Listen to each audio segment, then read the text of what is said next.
Good morning and welcome to Ask Mason, the show that every couple weeks I try to answer all the questions that I've been given. We always want to be very transparent with what's going on in our city and our city government. So this morning's no different than that. I had the opportunity yesterday to speak at our Enid Rotary Club and kind of give an update on what was going on. I'm going to mention that in just a second, but something that I'm very excited about is last week we launched Mayor David Mason Facebook page and tried to kind of clarify on the page what my desire, what I had intended to do with that, but I want to do it again here, is that is a personal page that I've put up. It does not have anything to do with the city, but I will only be talking about information that happens at the city. Now, a couple things I want you to know. It's not a page where I'm going to go in there and argue back and forth. It is strictly so that I can give out information that is accurate and correct as I know it. As I look at Facebook from time to time, I think there's a lot of information out there that I'm not sure where it comes from, but it is definitely not correct. And I will try my best to do that. I'll also, some of those questions that come up, I will answer those on this show as well. So with that being said, I encourage everyone to go to Mayor David Mason Facebook page and be a follower on that. And if you have questions, please put those on there. Just like you can go to askmason@enid.org, and I'll get those questions as well. Just know that on the Facebook page, I'll probably let several questions come in. It's not going to be an everyday deal for a couple reasons. One, I don't have time, and two, I don't have time. So I'll do my best, and but I do think it'll be good information and it'll be accurate. So one of the questions that had come up on there last week, I guess, right after we launched, was about the mall. And why don't we do something about the mall? And this is something I've talked about before, but I want to again this morning. Obviously, there's still people out there that don't fully understand how that works. Want you to know a couple things. One, the mall is owned by a private individual. We do not own the mall. As far as I know, it's up to date on taxes. There's businesses. There's about 9 businesses that are in that mall right now. Our economic development team work with the owner and the management team of that mall on a regular basis, trying to find businesses that will go into it. So there's no one out there that would desire that mall to be thriving again more than we would. However, that's a private entity that has the right to sell it, not sell it, but as long as they keep up their taxes and they meet all the city codes and the regulations, then there would really be no reason for us to be involved in that or could be involved in that. In the question that I got, why don't we bring in Target, Home Depot, and Olive Garden, I believe were the 3. Please know that we have talked to every single one of those folks. Once again, the city is not in the business of owning businesses. We do not do that.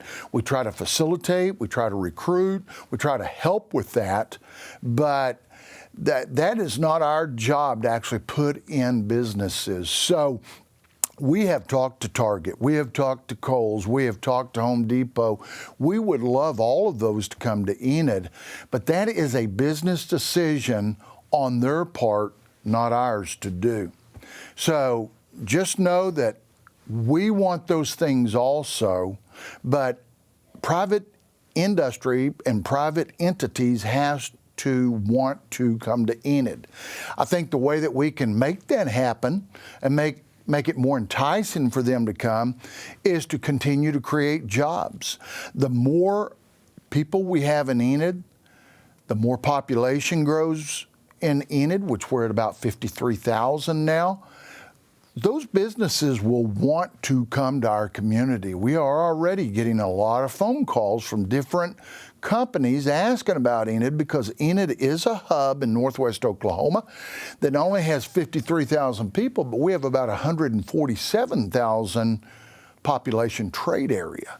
So Enid's good place, and I think you will continue to see us grow over time. But it's going to take population, unless some of these folks that send in questions want to go to the bank and borrow the money and put in one of those businesses. So we want it also. We're working towards that. Excuse me, one of the other questions was a movie theater, which I always get that. I had that question come up yesterday at Rotary.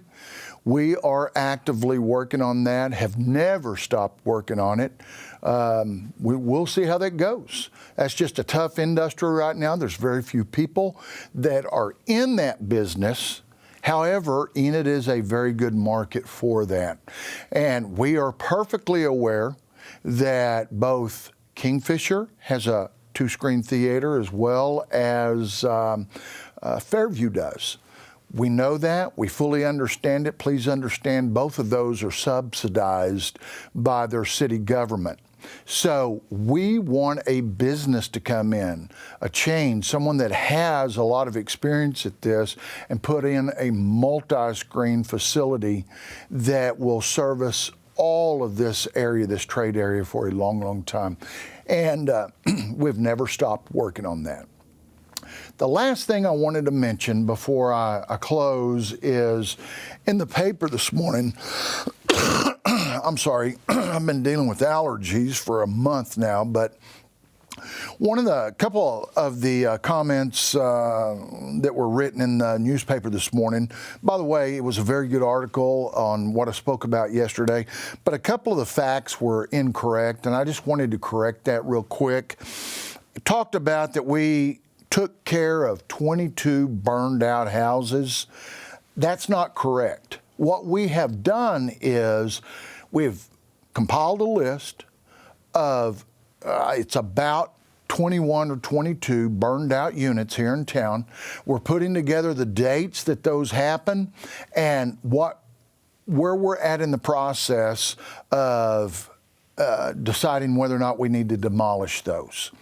Our commission has decided that they're sightly, that they're not good for Enid to have those things sitting there for various reasons. One, if we want affordable housing in Enid, it's very difficult when you're trying to get comparables, or they call them comps, in a neighborhood and you have a burned out home.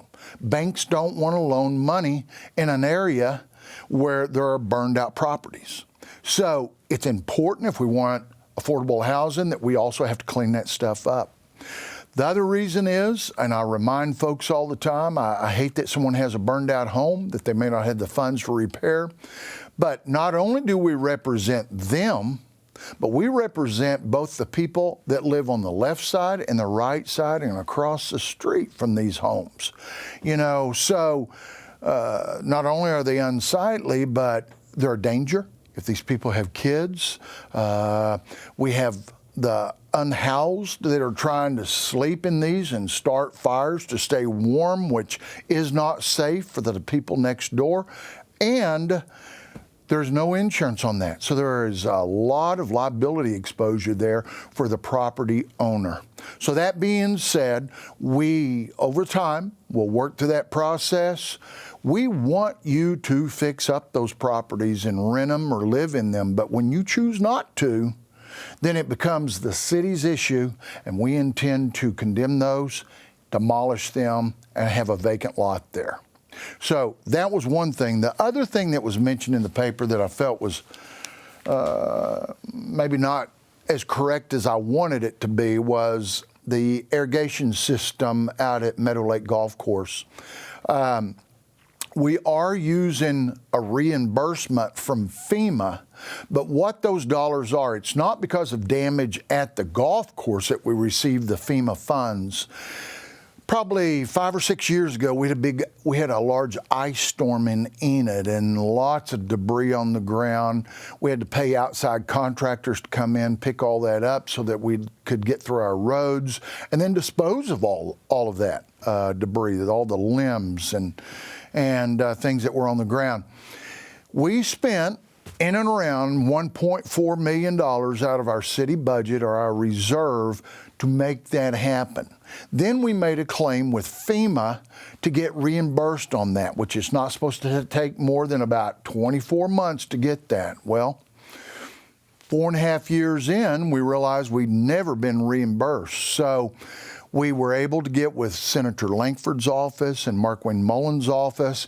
They called the powers that be, and within about 30 days, we were able to get those funds back to Enid. So it did come from FEMA, but it was to reimburse us on the dollars that we'd spent 5 years before. Then, since that was just going to go back into additional funds into our budget, we needed to fix the irrigation system out at the golf course for a lot of years and just never really seemed to be able to get that done. It's a process. It's about $1.8 million. We had 1.4 sitting there.